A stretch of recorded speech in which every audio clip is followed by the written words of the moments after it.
Welcome back to Sissy Maya. Make sure to subscribe to our channel to never miss an update. Additionally, consider subscribing to my Patreon to get access to these features, and much more. Jean, is this really happening? Yes, but remember, you don't have to do anything. I thought you wanted to. Your brother did it first. I guess. I just didn't think it would go this far. Well, I'm sorry, but if you love me, you'll do it. And you know why. Alright, I'm committed. I really do enjoy pretending. It won't be that different. I won't say anything more about it. What I mean is, I won't try to back out anymore. I'm sure I'll have plenty more to say. Good. That settles it. We'll be there within the hour. To give you context for this very personal story about me and David, here's some background. I had 2 sisters. Our father was an alcoholic and abusive. He often hurt my mother, and I think I felt those blows almost as much as she did until I turned 12. I was the oldest, and he started on me first. By started, I mean he began to impose himself on me, and there was nothing either my mother or I could do to stop him. This continued until my mother divorced him 3 years later. As a result, I never dated in high school. It wasn't that I hated men because of my father, but I was certainly afraid of them. I knew their potential for harm and had already experienced enough intimacy to last a lifetime. After he left, my mom struggled to find a well-paying job, so she couldn't afford to send me to college. However, I managed to attend the local community college and became a secretary at a nationally known aluminum manufacturer. That's where I met David. I had been celibate for too long, and I succumbed to his charm. He was charming, sweet, the same height as me, 5 feet 6 inches, and possibly the most non-threatening man I had ever met.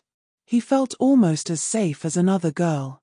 I guess that charm was enough to encourage me to date him, and soon he won my heart.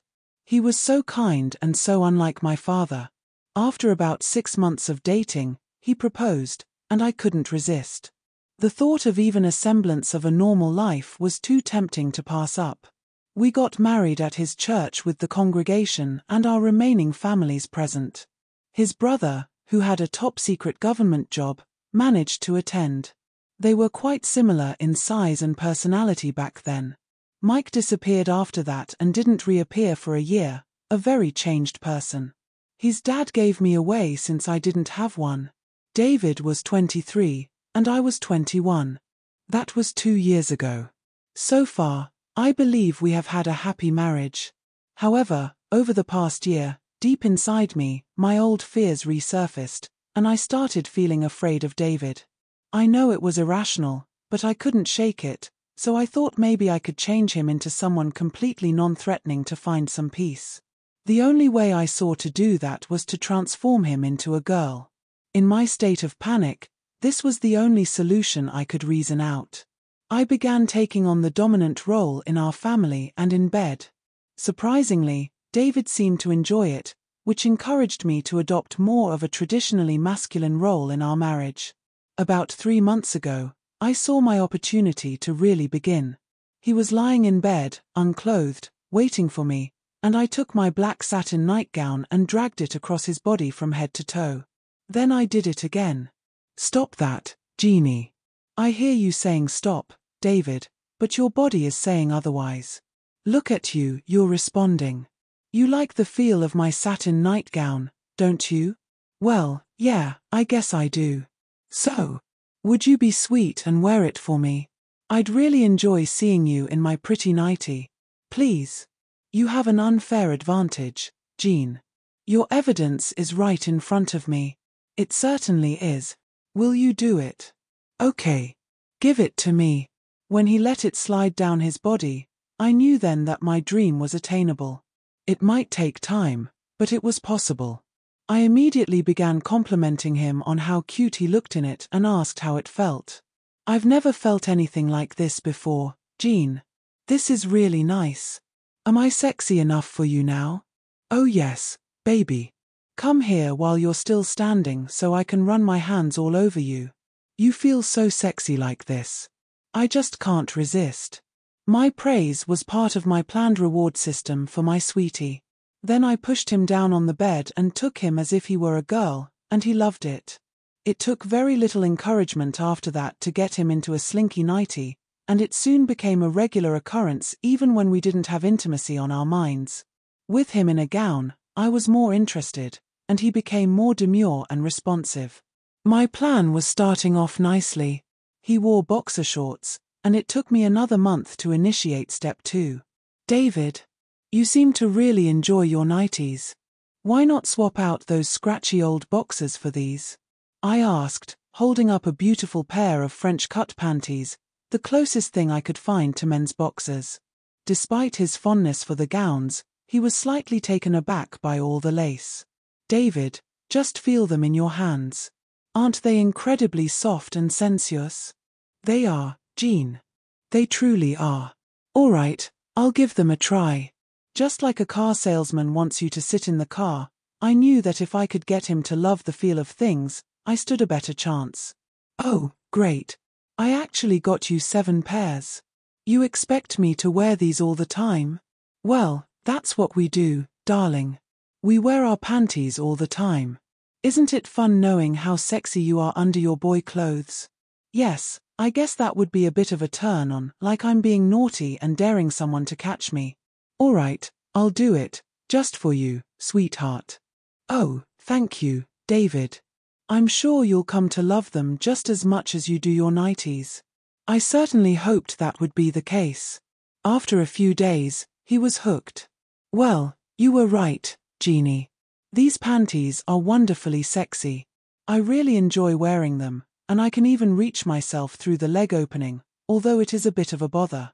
I thought I'd have to sit down to pee all the time, which was a major part of my resistance. They look great on you, David. I'm so glad you like them. That was true. Part 2 of the plan would remain in place for a while before moving to step 3. That step didn't take as long as the transition from gowns to panties. The combination of the two seemed to have a cumulative effect, which I hadn't anticipated. Honey, would you like to try something else very sensual? What did you have in mind, Jean? These. Hose and a cinching garter belt. Absolutely. You wouldn't believe how sexy it feels having your hose tugging at those garters all day, knowing your legs are wrapped in soft, sexy nylon with your waist cinched to a sexy 24 inches. Besides, it's cold out, and they'll keep your legs warm too. Really sensual, huh? And warm. You won't know until you try it. Okay. How do I do this? First, get undressed. The cincher goes on first. There, just hook each eye until it's on just underneath your bust, then sit at my dressing table, and I'll show you. Now roll up the hose in your hand. Slide it up your leg, then attach it front and back, and do the same on the other leg. Be very careful, they're wonderfully sheer. That's it. I think tonight you should let me give you a manicure, honey. You don't want to ruin your nylons with a bad manicure. Now pull your panties up, and you're done. You did great for a first-timer. How do they feel? Just like you said, but I think the hair on my legs is getting in the way of the full sensation. No doubt about that, honey. Maybe you should consider shaving them sometime? I suggested, then let it go.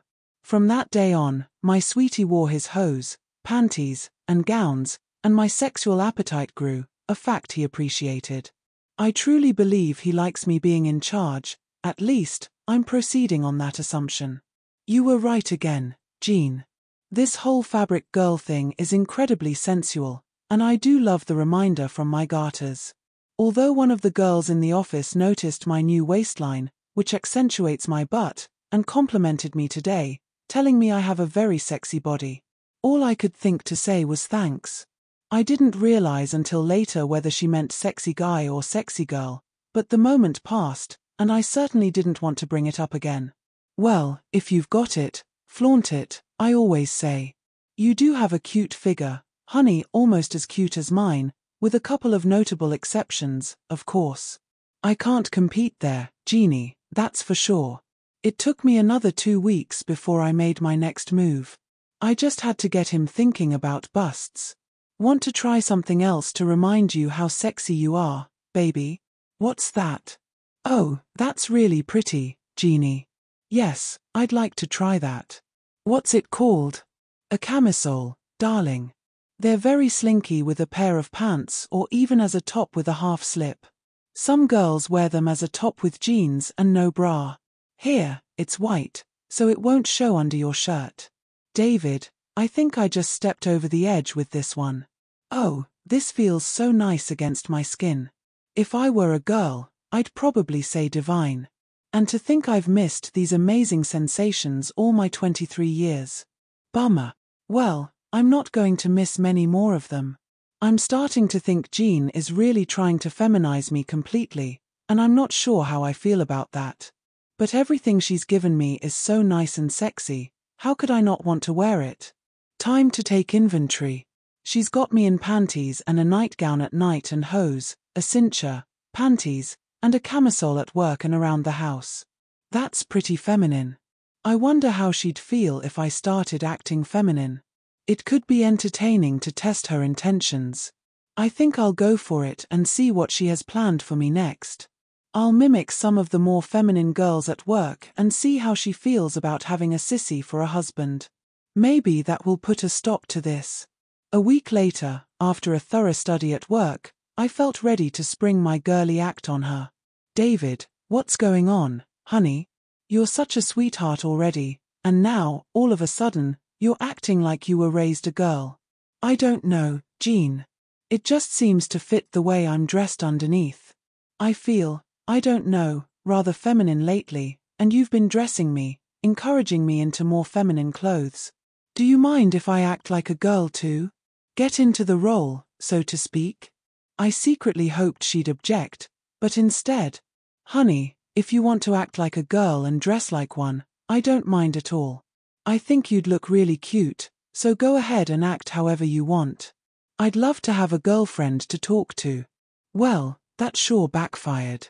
I actually liked the freedom to embrace this side of myself, especially around Jeannie. With all these feminine clothes on, it felt natural, even fun. Maybe I'll really surprise her and start dressing on the outside too. Yeah, I'll begin with some mid-heeled pumps, some flats, and some cute slippers. Jean. A couple of days after David started acting like a girl around me, which made me curious about how he was behaving at work, he came home with a big bag from a local shoe store and headed to our room. He returned wearing a cute pair of red leather mid-heeled pumps, black ladies' slacks, and a white blouse. Well, my sweetie is finally seeing things my way. She really is shaping up. It shouldn't be long now until I can get her into a dress and high heels. It's been 4 months since we started this little project, and it seems to be working out. I'm feeling more comfortable already. I couldn't help but gush. Honey, you look absolutely darling. I had no idea you had such a cute figure. Those slacks really accentuate that adorable tush of yours too. And what lovely shoes. I'm so proud of you, darling. Do you like how you look? You simply must continue acting like a girl if you're going to dress the part. I just love it. Please say you will. David. Well, now I guess I know her intentions for sure. She wasn't just interested in turning me on for sex, she wanted me this way all along. I'm glad I didn't disappoint her. She's been quite assertive lately. Looks like she wants to wear the pants in this family. If she wants the responsibility, I'm almost inclined to give it to her. It might even be a welcome relief. If you don't mind me saying so, hun, that look could use a little more polish, like your makeup and hair. That blouse is nice, but it lacks a certain, shall we say, authenticity. I know, Jeannie. I've thought about those things, but coming this far has been challenging for me. I've always spent so much energy trying to compensate for my lack of height and masculinity. This makes me feel like I've lost the battle. I'm actually eager to see the whole picture, but I'm afraid I might really like it. I mean, for whatever reason, you seem to want me to be a girl, and at this point, enjoying the clothing and how the girls seem to react to the new me at work, I'm not too opposed to it. But I'm not sure how far we can take it. I'm so glad to hear your willingness, honey. I know my old hang-ups are surfacing, but I can't help it.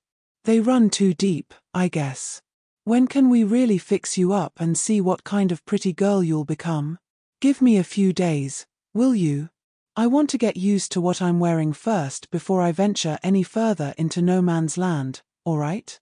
Sure, honey, whatever you say.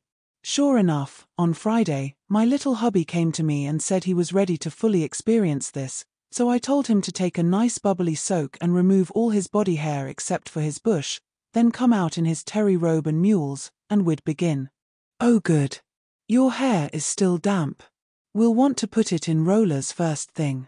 Jean proceeded to roll every last wisp of my hair and began my transformation at the vanity. She sprayed some rather foul-smelling stuff on my hair and set a timer. Pay attention, honey. You'll want to know how to do this once you see how pretty it makes you. I gave him the complete treatment, perm, eyebrow tweezing, and all. Now, look at how I apply foundation.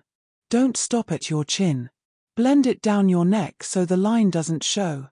The goal with foundation is to make it look like you have perfect skin. That's a joke for most of us. Next, I did her eyes and added some blush. You'll need to practice all of this, and we should get you the right shades for your coloring. Mine will work for tonight, but once we have you all fixed up, we really should go shopping for your own. Would you like that, Darcy? Yes, I'd love it, but what's this about Darcy? Come on, honey. I can't call you David when you look so invitingly feminine. David is my husband, but you, well, you are my girlfriend. Okay. All right. I see the logic, and Darcy is a lovely name. I think I like it. I bet you want me to be Darcy all weekend, don't you? Will you? Yes, dear. If that's what you want. That's exactly what I want, sweetie. Then I guess after makeup and hair, it's time for a dress and high heels. How did you guess? Don't be facetious with me, Jeannie. This is serious, life-changing stuff. I'm sorry, I didn't mean to make light of your efforts to please me. I promise not to take my sweet girlfriend Darcy lightly again. Thank you. On behalf of panted and perfumed husbands everywhere, we appreciate that. Now look who's being facetious. Couldn't resist. Look how the makeup enhances your eyes, honey. They're like two pools of blue fire. If a man looks at you too long, he'll crumble. That wasn't my plan, Jeannie. Just making some beauty shop conversation, dear. Get used to it. After neutralizing and drying his perm, I styled his hair into a soft, fluffy pageboy with bangs, trimming as necessary. At that moment, I don't think he realized he'd be facing that hairstyle on Monday. I spun Darcy around and applied some lipstick, and voila, there was the girl of my dreams. I picked out an appropriate full slip and dress for her, along with a pair of pumps with 3-inch heels, and helped her into the dress. All right, girlfriend. Go take a look. Oh my lord, Jeannie. I'm actually rather pretty, and I adore the dress and heels. They really do wonders for a girl's legs and feet, don't they? Yes, they do, Darcy. I'm thrilled you're beginning to appreciate some of the benefits of being a sexy girl. Now that you're all dolled up, let's go out and get you some makeup and a properly fitting bra. Can I really pull it off, Jeannie? Honey, whether you like it or not, you're a girl tonight, and no one in their right mind would think otherwise. Grab a coat and let's get going. Jeannie drove us to the local superstore, which was fortunate since it was getting late for shopping elsewhere. I found that after strolling around in 2-inch heels, the 3-inch ones weren't much of a challenge, and I was acquiring that cute wiggle that men admire so much. I had noticed how the girls at work did it. It wasn't hard to copy. I was pushing the cart down the aisle in front of Jeannie with my coat draped over the handle when I heard a low whistle from in front of me. I had been focused on the shelves. I turned around, but Jeannie wore a look of perfect innocence. Then I looked forward and saw a guy about 30 at the end of the aisle with an appreciative grin on his face. I smiled sweetly and we continued, slowly. Well, now you've done it, Darcy, you little sexbot. You just got your first wolf whistle. I'm so proud of you. I guess you won't worry about looking like a girl now, will you? I guess not, Jeannie. That guy really caught me by surprise. It gave me a little tingle, to be honest. Truth is good, honey, but remember, you're mine. I wouldn't have it any other way, Jeannie. We managed to leave with some money still in the bank and dumped a bit more than we had planned on the bed. We picked up some nice things for her, and she even tried on some items in the ladies' dressing rooms after getting her whistle. That was just what she needed. Saturday morning, Darcy got herself ready again, just like we all do every morning. Jeannie, what did you do to my hair last night? It looks almost as good as it did, and I just slept on it. Oh, that's the perm, honey. Perm? Aren't perms supposed to be permanent? Well, not really, but it will take a couple of months before we can cut it out as your hair grows. Oh, great. You mean I have to go to work with Darcy's hair? We can minimize the effect. Here, let me show you. I couldn't get rid of the new body, but I brushed it into a semblance of a masculine style. Well, okay, a rather feminine masculine style, but that was the best I could do. He was stuck. I returned it to Darcy's style. Thankfully, we hadn't pierced his ears yet, or he would have had even more explaining to do. Then there was a knock at the door. Hi. Can I help you? Hello, Jeannie. You know me? Of course I know you. You're my sister-in-law. Mark. None other. Only now I'm Maria. May I come in? Oh, where are my manners? Yes, of course. Please, come in. What's going on, Maria? I'll tell you both together. Where's David? Well, he's not here right now, Maria. My girlfriend Darcy is though. Want to meet her? She's pretty cute, and you, well, honey, you are just too pretty for words. I can't wait to hear all about this. Darcy, we have a visitor. Come downstairs and meet her. Coming, Jeannie.